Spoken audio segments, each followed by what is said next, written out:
শুভ সকাল বন্ধুরা। এই গলা নিয়েই বলতে আসলাম। ঠান্ডা লেগে গলা বসে আছে, কিচ্ছু করার নেই। যেটার জন্য আসলাম, অনেক দিন আগে ভিডিওগুলো করা হয়ে গেছে, এবার আমি আস্তে আস্তে ছাড়ছি। এটা হলো আমার গ্রামের বাড়ি। এখানে আমার ছোটোবেলা বেড়ে ওঠা। এই পাশেরটা আমাদের বাড়ি, আর এই পাশেরটা জেঠুর বাড়ি, যেটা এখন বাবা জেঠুকেই দিয়ে দিয়েছে। জেঠু নেই, দাদারা আছে। গেট খুলছি। এই হলো আমাদের বাড়ি, রাস্তা ঢুকছি, পুরোটা বাউন্ডারির ভেতরে থাকে বাড়ি। এখানে একটা নোয়া ফল, যেটা আপনারা বলেন, ঠিক মাঝখানটা একটা নোয়া ফলের গাছ আছে। এই পাশটা আমাদের, ও পাশটা জেঠুদের। আর এখন তো পুরোটাই জেঠুদের, এই পাশটা জেঠুদের। তো গ্রামের বাড়ি সবার খুব প্রিয় একটা জায়গা। আমার কেন, আমার ভাই বোন সবাই, আমার মেয়েও ওখানে গিয়ে খুব খুশি হয়। দাদাদের ছাগল রেখেছে দুটো, ব্যাস ওর ওই ছাগল দেখলেই হয়ে গেল মেয়ের। ওকে এই খাওয়াবে, ওই খাওয়াবে। এই হলো আমার ছোট্ট একটা গ্রামের বাড়ি। আর জায়গাটার আগের মতন গ্রাম নেই। আগে তো এখানে কারেন্টও ছিল না। আমরা যখন থাকতাম তখন আমাদের ওই হ্যারিকেন এগুলো জ্বালিয়ে থাকতে হতো, অনেক পরে কারেন্ট এসছে। এখন কারেন্ট এভরিথিং। আমার বাড়ির পাশেই অপোজিটে 3-4 তলা করে বাড়ি তৈরি হয়ে যাচ্ছে, বিয়ে বাড়ি হচ্ছে।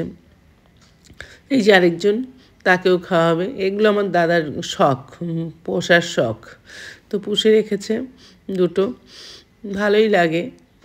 বেড়ালও আছে একটা, জানেন তো কোথায় এখন জানি না, খুঁজে পাইনি। আর এটা হলো আমার মার লাগানো কাগজি লেবুর গাছ। গিয়েছিলাম, দেখি লেবু হয়ে আছে। জেঠিমা বলল পেরে নে, তো পাড়তে চলে গেলাম। আরশি দিয়ে পাড়া শুরু করলাম। এই অবস্থা। এই গাছটা যখন আমি ছোট ছিলাম তখন দেখতাম প্রচুর লেবু হতো, আর পুরো ঝাঁকড়া ছিল গাছটা। এখন অনেকটা ঝাঁকড়া কমে গেছে, এমনকি উইও ধরে গেছে গাছটাতে। তাই জেঠিমাকে বলে আসলাম যে গাছটাতে উই ধরেছে। জেঠি বলল হ্যাঁ, ওষুধ দিতে হবে। তো গাছটার অনেকগুলো লেবু হয়েছে, আমি অল্পই পারলাম। কারণ বিয়ে বাড়িতেই আমরা থাকবো, বিয়ে বাড়িতে তো লেবুর কোনো অসুবিধা নেই। কিন্তু আমার মেয়ে কুড়োতে চলে গেছে, ওদিকে পড়েছে, কুড়োতে চলে গেছে। ও খুব গ্রামের বাড়িটাকে খুব ভালোবাসে।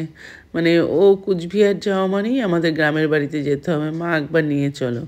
আজ এবার এত টাইট শিডিউল ছিল, তারপরে আমি গ্রামের বাড়ি গিয়েছি।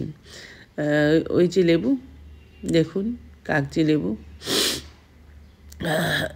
খুব ঠান্ডা লেগে গেছে, মানে কুচবিহার থেকে আসার পরেই আমার ঠান্ডাটা লেগেছে। কুচবিহারে যতক্ষণ ছিলাম তখন ঠান্ডাটা লাগেনি, এখন যত টাইম যাচ্ছে একটুতেই ঠান্ডা লেগে যাচ্ছে। কালকে বৃষ্টি একটু পড়েছে অফিস থেকে আসার সময়, মাথায় একটু পড়ে গেছে, ব্যাস গল্প হয়ে গেছে।